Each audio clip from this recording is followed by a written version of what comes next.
Egipto y antiguos estados de Mesopotamia. Las primeras sociedades urbanas comenzaron a desarrollarse a orillas de los grandes ríos Nilo, Indo, Tigris y Éufrates, 3000 años a.C. También en la región andina de América, los agricultores del Neolítico protagonizaron cambios notables en sus formas de producción y establecieron entre ellos relaciones sociales, políticas y religiosas más ricas y complejas. ¿Cómo se dividían el trabajo? ¿Qué lugar tuvieron en esas primeras civilizaciones el palacio y el templo? Esas formas de vida urbana fueron la base de la formación de los primeros estados. En esa organización fue decisiva la invención de la escritura. Primeros estados, primeras civilizaciones. En las primeras ciudades de la Mesopotamia se mantuvo la tendencia al aislamiento y la separación de las pequeñas poblaciones. Así surgió la organización denominada ciudad-estado y solo ocasionalmente algunos reyes unificaron el conjunto de las unidades urbanas de una región. El grupo que controlaba el excedente de producción y tomaba las decisiones más importantes comenzó a diferenciarse de los demás, tuvo ciertos privilegios y acumuló poder. Cuando alguna ciudad-estado se destacaba, las comunidades que habitaban las zonas aptas para el cultivo debían entregar parte de su producción a las ciudades que adquirían prestigio y poder. Debido a esto, la vida en las aldeas se transformó y los pobladores debieron trabajar en la construcción de obras, como canales y represas, importantes para la agricultura y la producción de otros bienes necesarios para la vida en la ciudad. Para administrar y controlar la producción se necesitaron funcionarios que administraran y también ejércitos que protegieran el territorio. En el Palacio Real de la ciudad-estado se tomaban decisiones acerca de la administración y la vida comunitaria. El palacio, a su vez, se vinculaba con el templo, dirigido por los sacerdotes. Además de cumplir funciones religiosas, los templos eran centros de concentración de mano de obra. Con él se vinculaban labradores, pastores, carpinteros, tejedores y representantes de todos los oficios. El Cercano Oriente Antiguo. En la región llamada Cercano Oriente por los europeos hay cadenas montañosas, Tauro, Zagros, Póntico y Armenia, depresiones como el Mar Muerto, 395 metros bajo el nivel del mar, mesetas como la de Anatolia, actual Turquía, y la de Irán, desiertos como el Sirio Arábigo, el Líbico y el Oriental, donde los oasis y los wadis, cañadones secos de los ríos, daban agua y facilitaban el paso de las caravanas. La Medialuna Fértil es la zona que integran Egipto, Mesopotamia, Palestina y Siria y que limita al sur con el desierto arábigo, al norte con Anatolia y Armenia y al este con la meseta de Irán. Los ríos Nilo en Egipto y Tigris y Éufrates en la Mesopotamia permitieron el desarrollo de la agricultura aluvional, es decir, favorecida por los sedimentos que depositan las aguas de los ríos. En estos valles se iniciaron las primeras civilizaciones cerca del 3000 a.C. El estudio de estos pueblos. La historia de los antiguos pueblos del Cercano Oriente se conoce a través de las fuentes arqueológicas y por el estudio y la interpretación de documentos a los que se accede descifrando las lenguas antiguas. Las fuentes arqueológicas incluyen los restos materiales, como la cerámica que, según su decoración, forma y pasta, proporcionan información sobre la procedencia, la época y el fin con el que fue elaborada. También son fuentes arqueológicas los amuletos, los instrumentos de piedra y metal, y los grandes monumentos como templos, palacios, tumbas y estelas. Las fuentes escritas o epigráficas incluyen todo tipo de documento oficial o privado escrito sobre piedra, papiro, tablilla de arcilla, de bronce, entre otros materiales. Los pueblos y las lenguas. Los pueblos que habitaban el Cercano Oriente en la antigüedad pueden agruparse según sus lenguas de la siguiente manera.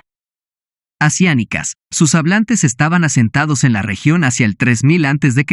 A este grupo pertenecían sumerios, elamitas, hurritas, protoeteos y pueblos de los montes Zagros, guti, coseos o casitas. Afroasiáticas. Algunos autores utilizan la denominación bíblica de semitas y casuitas para los hablantes de estas lenguas. Entre ellos se encontraban acadios, arameos, hebreos, fenicios, asirios, amorreos, árabes, egipcios, bereberes y pueblos del Chad, entre otros. Indoeuropeas. Sus hablantes eran originarios de Asia Central. Se distribuyeron por Asia y Europa en dos momentos, cerca del 2000 a.C. y del 1200 a.C. Eran arios, eteos, medos, persas, frigios, lidios. Llegaron en oleadas sucesivas y lograron la superioridad militar sobre los pueblos del Cercano Oriente gracias a que disponían de carros de guerra, caballos y, en la segunda oleada, al uso de la metalurgia del hierro. El espacio egipcio. El estado egipcio se localizaba en el nordeste de África. Los egipcios lo llamaban Kemet o Tierra Negra, en contraste con el desierto al que denominaban Tierra Roja. La civilización egipcia se desarrolló en una de las zonas desérticas más grandes del mundo. Allí, las lluvias son muy escasas, de 100 a 200 milímetros por año. Como consecuencia de esto, la vida solo fue posible gracias a la existencia del río Nilo.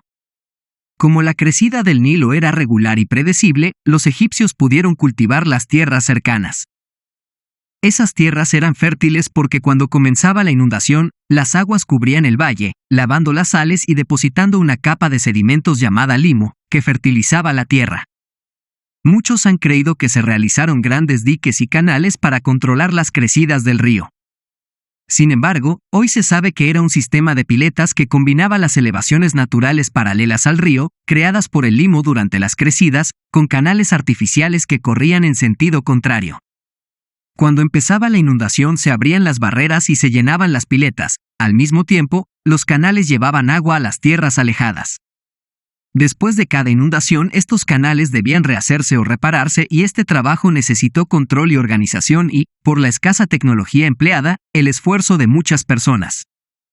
En general, las fronteras de Egipto eran naturales: los desiertos Líbico y Arábigo, los mares Mediterráneo y Rojo y la península de Sinaí.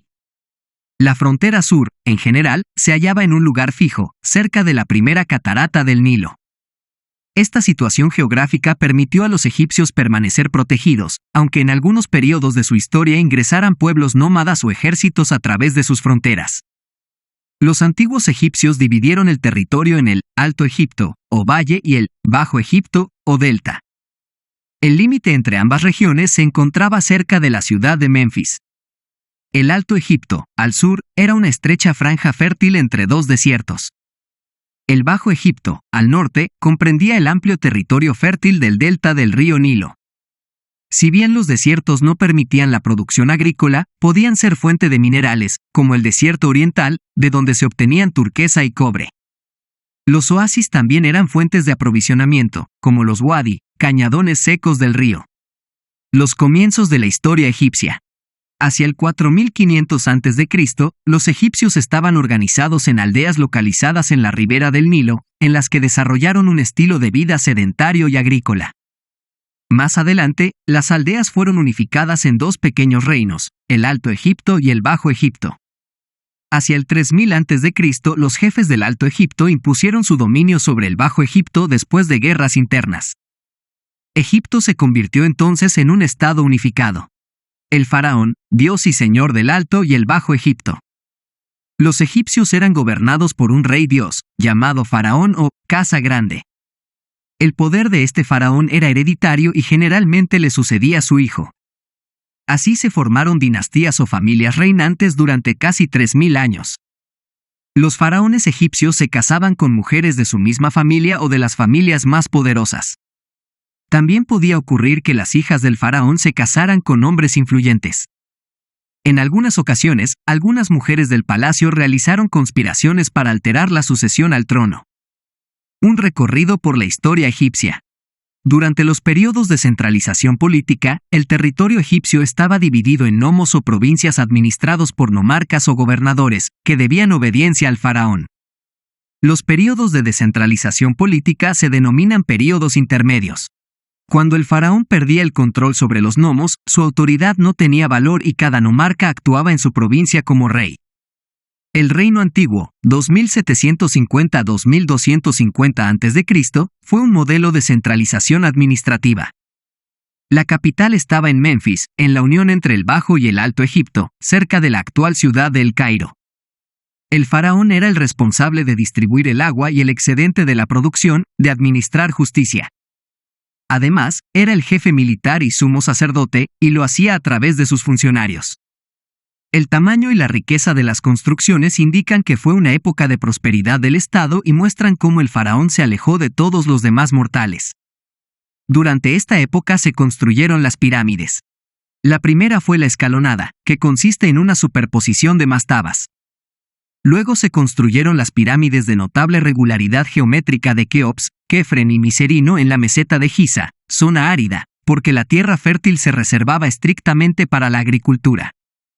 El primer periodo intermedio, 2250 a 2025 a.C., fue una época de desorden y de crisis del Estado. Hubo incursiones de extranjeros, porque los reyes eran incapaces de defender las fronteras, y gobierno de dinastías paralelas, que reinaban simultáneamente en el Alto y en el Bajo Egipto. Esta crisis produjo una evidente decadencia económica, porque no se producía en el país ni se comerciaba con el exterior. Además, la decadencia se reflejó en las construcciones funerarias y en todas las manifestaciones artísticas. Ya en esta época comenzaron los saqueos de las ricas tumbas del período anterior. En el Reino Medio, 2025 a 1785 a.C., se restableció la doctrina monárquica del Reino Antiguo en cuanto a la centralización del Estado, pero se humanizó la figura del faraón que se acercaba al pueblo y se preocupaba, fundamentalmente, por la administración de justicia. Al mismo tiempo se recuperaron las responsabilidades individuales. Los documentos de la época indican la importancia de las relaciones familiares. El segundo periodo intermedio, 1785 a 1570 a.C., es el más confuso y el menos conocido. Se debió especialmente al ingreso de los hicsos, que habían conquistado el delta del Nilo. Este grupo extranjero fue expulsado por el ejército egipcio, que luego conquistó Siria, Palestina y Nubia. El Imperio Nuevo. Con estas conquistas y el afianzamiento del poder real comenzó el periodo llamado del Imperio Nuevo, uno de los más importantes de esta civilización, que se extendió desde 1570 a 1070 a.C., es decir, 500 años de esplendor. Fue una época en la que se desarrollaron intensas relaciones internacionales con el cercano Oriente y hubo importante comercio exterior con los territorios conquistados. Se ampliaron y enriquecieron las construcciones religiosas como los templos de Luxor y Karnak. La escultura y la pintura alcanzaron un notable desarrollo y han sido valiosas fuentes estudiadas por los egiptólogos. Se construyeron tumbas excavadas en las rocas, en el llamado Valle de los Reyes. A pesar de esta riqueza cultural, el pueblo siguió sumido en la dura explotación que caracterizó la vida de los egipcios. A partir del enfrentamiento con los hititas y con los llamados pueblos del mar, que venían precisamente del Egeo, comenzó la decadencia del Imperio Nuevo y hubo un tercer periodo intermedio, 1070 a 712 a.C. El país estaba gobernado por dos dinastías en competencia. Hubo gobernantes locales y faraones originarios de Libia. Faraones y sumos sacerdotes detentaban el poder. En un último periodo, llamado tardío, 712 a 332 a.C., Egipto fue invadido por nubios, asirios y persas. La administración del Estado, los funcionarios. En los periodos de centralización, el faraón administraba Egipto mediante funcionarios que debían controlar el granero y el tesoro, recaudar impuestos y defender las fronteras. Entre los funcionarios más importantes estaba el visir, un primer ministro que se ocupaba de dirigir la agricultura y presidía el Tribunal Supremo. Los sacerdotes constituían un grupo muy poderoso. En general se ocupaban de cuidar los templos y organizar el culto de los faraones y los dioses.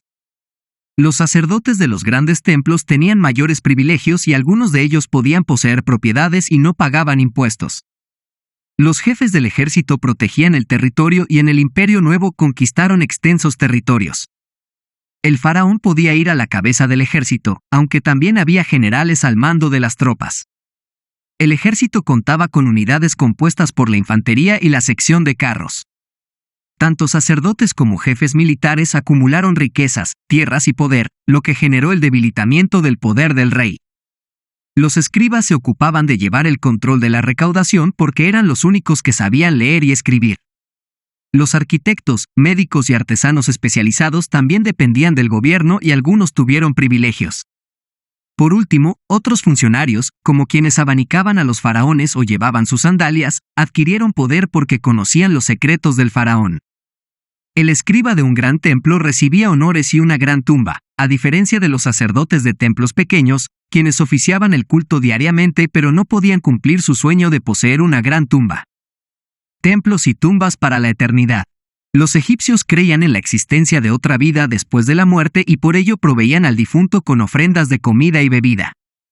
En este sentido, el faraón era privilegiado ya que, cuando moría, su cuerpo era momificado y colocado en una tumba.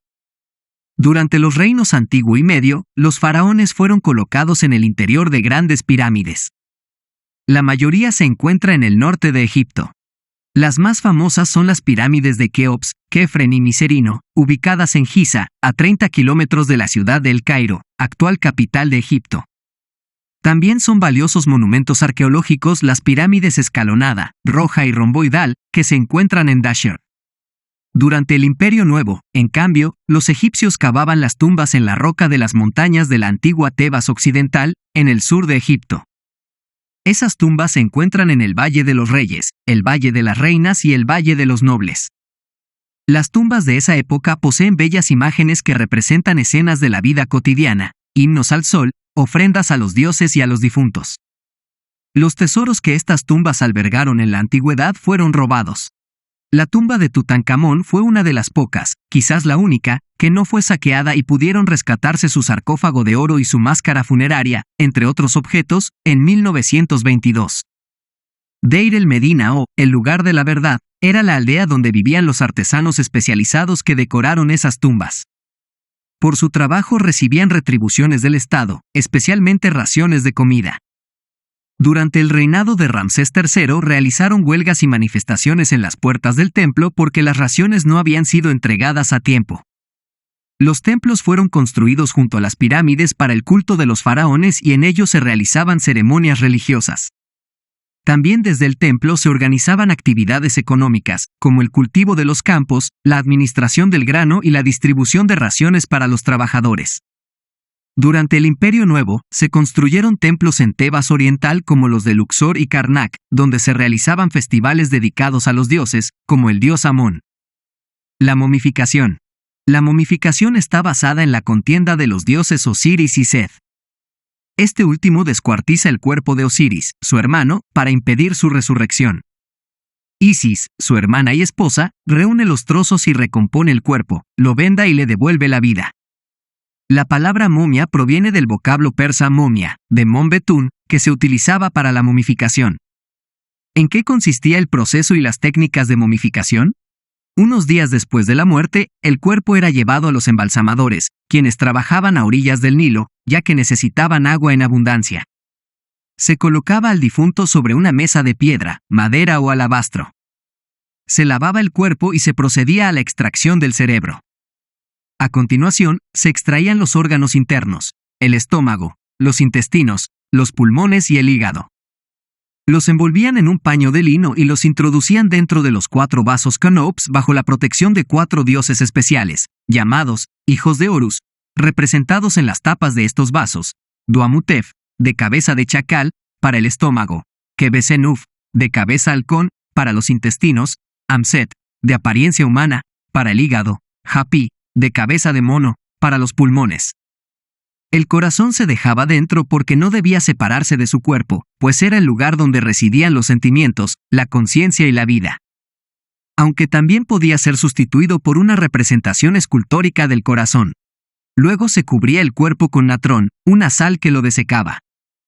Este tratamiento duraba entre 35 y 40 días, de forma que el cuerpo totalmente deshidratado ya no se descomponía. Se rellenaba utilizando limo procedente del Nilo o especias. Después se cosía y, a veces, lo cerraban con lino, una placa de cera o, tratándose de un rey, con una chapa de oro. Se lavaba con agua del Nilo y se ungía con bálsamos aromáticos. Y entonces, ya se podía vestir al difunto. Una vez realizados esos pasos, el cuerpo se envolvía en vendas de lino impregnadas a veces en resina, mediante un ritual muy estricto. Mientras se realizaba este proceso, un sacerdote que portaba una máscara del dios Anubis recitaba las fórmulas sagradas. Entre los vendajes se introducían amuletos y tiras de lino que recogían textos del libro de los muertos. La cabeza de la momia se cubría con una máscara pintada o de oro, si pertenecía a algún faraón. Finalmente, la momia se introducía en uno o varios sarcófagos y se entregaba a la familia para comenzar con los ritos funerarios. La economía. Los egipcios vivían de la producción agrícola. El sistema redistributivo permitía que el Estado concentrara granos y otros productos a través de los impuestos que pagaba la población. Esos productos se almacenaban en graneros reales, se utilizaban para elaborar pan y cerveza en talleres estatales y estaban destinados a ser repartidos a funcionarios no productores y a los trabajadores estatales en general. Las obras públicas y los monumentos fueron construidos mediante el sistema de trabajo obligatorio. En particular, en la época de la inundación, todo egipcio estaba obligado a trabajar para el Estado.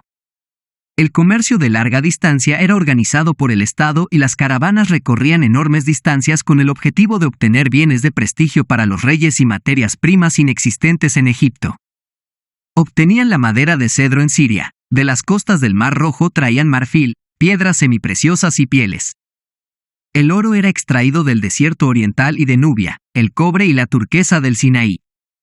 Las expediciones comerciales debían sortear peligros y por esta razón el ejército participaba en ellas. El comercio interno también era organizado y controlado por el Estado. Sin embargo, durante el Imperio Nuevo, los mercaderes ligados al templo comenzaron a realizar transacciones en forma individual.